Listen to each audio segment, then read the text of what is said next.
Hello, hello, hello, hello. August is officially over. It is September. The year is almost over, which is crazy.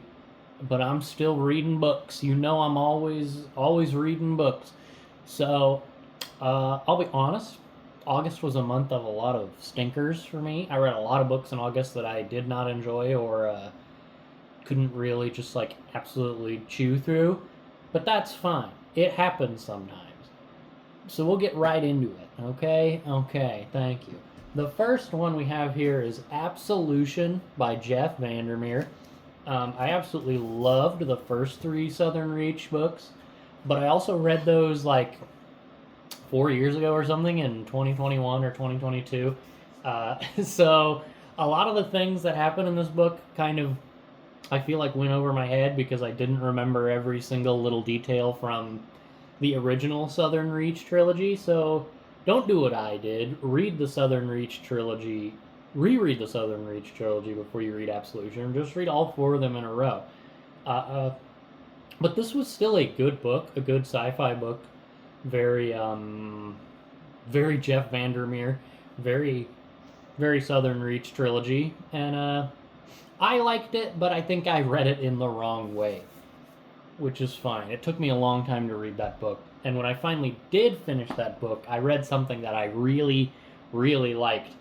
It was The Mark of Zorro by, who wrote this? Johnston McCulley. Yeah. The Mark of Zorro by Johnston McCulley. This was fun. Fun is like, I use fun a lot to describe books on here when I talk about books because it's just an easy catch all adjective. But Mark of Zorro is legitimately fun. It's a pulp novel, so like, you know, stakes are pretty low. Like, it's an easy read. I tore through this whole thing in like a day. It was good. It was really good. It's just, again, fun. You know, Zorro is a fun character. He's stuck around for this long for a reason. He's very fun. Uh, and this was awesome. This was so good. I had such a good time reading this book. I want to read the others. I wish the others weren't as difficult to find. Finding the second one will be easy, supposedly, but anything after the second one, like, no, good luck. It seems impossible to get a hold of, which sucks because this was super duper fun. After that, I read Tender is the Flesh. I finally read Tender is the Flesh by Augustina Buzdedica? Question mark. It was good. Obviously, the heavy themes are heavy in that book, and that ending. What the hell was that ending? But it was still really good. Definitely, I think one of those books that everyone should read. It was good. It was. I mean, good is really the best word to describe it. It was an experience. That was another book I just absolutely chewed through in one day because I refused to put it down because it just had me in like an iron chokehold. Super good. Obviously, super dark. If you don't know what it's about, you know, cannibalism becomes legalized and like people are, you know what it's about. Everybody knows what it's about. But I liked it a lot. I can't talk about it more without spoiling it, and I try not to spoil things here. But oof, it was so good. And then on to a book that I absolutely hated was Hyperion by Dan Simmons. I despised every second of this book. I finished it out of pure spite. I hate when sci-fi books immediately open and they're like, oh, he hit his dongle communicator and sent a Flingo telepath through the 19 chlorbles of the 16th space. And it's like, shut the hell up. I don't care. It immediately makes me think like this book is trying too hard and I don't like it. Like, what the fuck? What is a fat transmission? What is a data squirt? I hate all of it. I hate when sci-fi does that, and this does a lot of that in my opinion. Like, I can see if you are not bothered by that, like I am, you could get a lot out of this. Like, this was unquestionably a well-written book. It was an entertaining book. Like I said, I finished it, but God God, do I hate when sci-fi books just immediately page one slap you with stupid, fake sci-fi gobbledygook. It actually makes me unironically mad. Other than that, the premise is cool. Like I said, it's a good book. I just have a really stupid sci-fi pet peeve, and this book absolutely just like kicked the hornet's nest there. Yeah. And then after that, we read another sci-fi book that didn't kick the hornet's nest, Light of the Jedi by Charles Soule. I'm gonna assume how you say that. That was fun. That was much better than the last Star Wars book I read because it didn't do the stupid thing where it had to rely on characters from the movie. There were all brand new characters, even though I swear to God, every other chapter they had to be like, Yoda's around. Did you know that Yoda's somewhere out there right now? He's not here in this book, but he's around. Don't forget Yoda's here. But Yoda doesn't do anything, which is fine. Like, offhandedly being like, name dropping Yoda is fine as long as the book doesn't be like, oh, look, Yoda's here, Deus Ex Yoda to save the day. Like, it was fun. It didn't feel very Star Wars-y if you're only used to the books, or the movies, I apologize, which, like, in my opinion is a very good thing. It felt like a fresh, there's no, like, Sith Lords or Palpatine or all this stupid gobbledygook. But it was just Jedi being Jedi, like, helping the galaxy, which was big fan. Unironically a big fan of that, and I can't wait to read the other, like, 19 of those or whatever, because, every book franchise now, especially something licensed, cannot just end at like 3 like a normal person. There's got to be like 14 of them. And then we're back to a book I hated, Snow Crash by Neal Stephenson. I really thought I would like this, but Jesus, was this such a pain in the ass to read, and for a different reason than Hyperion. It's just like I hated everyone in this book. All these characters suck. Hero protagonist is so unlikable.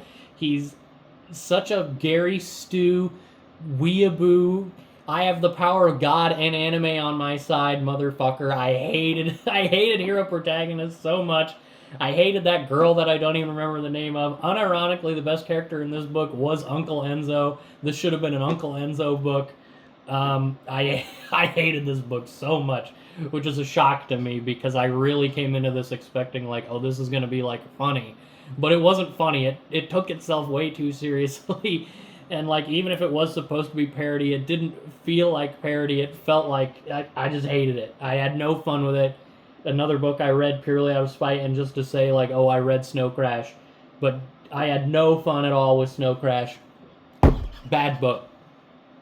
Not fun. I didn't like it. I hate hero protagonist so much. What a stupid name. What a stupid character. Give me more Uncle Enzo. And then the next book I loved. This was another book I read. I read this in like 2 days. I just chewed through this. Gallant by V.E. Schwab. I really like V.E. Schwab. I should read more V.E. Schwab. This was super fun, super great, really interesting premise. I liked the characters. I liked how it left a lot up to the imagination. There's a lot of things in this book I would like more explanations of, but we didn't get it, and we never will, because this is a standalone book, and I adore that. This was super good. Definitely a palate cleanser after the stupid bullshit worst book I've read this year, but we're not talking about that book anymore. We're talking about Gallant by V.E. Schwab, which was very, very good. And I enjoyed it a lot. I liked Olivia. I liked that she was mute, so like she kind of had no agency in the story. She kind of just had to go around and let things happen to her. Well, she had agency, but she had very diminished agency because, like I said, she's a mute. But good. V.E. Schwab's really good. Never let me down yet. Never let me down yet. Speaking of somebody who's never let me down yet, we got The Haunting of Hill House by Shirley Jackson. This was super good, super, super good. I've never related to a character more than I've related to Eleanor. God, every time Eleanor was talking and thinking, I was like, I think like that. And then I was like, I shouldn't be thinking like that, because reading it as Eleanor thinks it, I think, wow, you're crazy. And then I realized I think like that, and that makes me sad. But this was really good. I don't think this was as good as We Have Always Lived in the Castle. I read that last year, and I thought that was peak. Like, such a good book. We Have Always Lived in This Castle is great if you're looking for a Shirley Jackson book. But this was super good. It took a little bit to warm up, I will admit that, but once the actual like hauntings start and stuff, this was so good. Like I said, I related to Eleanor more than I should have. And the second Dr. Montague's wife showed up, I hated her, and I think that was the point. Yeah, good. And then the last book I read, which I literally finished at like 11:30 p.m. on August 31st, not out of spite, but just to be like, I did it, I squeezed one more book in here, was Tarzan of the Apes by Edgar Rice Burroughs. God, Edgar Rice Burroughs is a horrible human being. It was really hard to read this book. I mean, it was fine. It was entertaining, but if you take a single step back and you realize like what is going on, oh my God, is that book super racist and super like wow. I will say the funniest thing about that book is how many times Tarzan is just described as handsome and beautiful and stuff. It's like Edgar had a total man boner for Tarzan, and it's really funny, and he'd probably be upset that I read it that way, which is why I'm going to continue to read it as like homoerotic Tarzan glazing instead of the like eugenics Tarzan glazing that he wants me to read it as. No, Tarzan was just really handsome, and Edgar Rice Burroughs was gay for him, and I think that's how everyone should read the book, because Edgar Rice Burroughs is a bad person and he deserves that. But that was August. I feel like I sped through that. I yapped a lot, and that was fine. Yeah, a lot of bad books. I don't know why I read sci-fi sometimes, but there were good books too. September's rolling on. I'm already reading a couple books in September. We'll see. Fingers crossed, as they say. But yeah, August was good. I hope your August was good. I hope you're reading lots of good books, and I hope to see you next month when we talk about books I hopefully like more than I liked Snow Crash.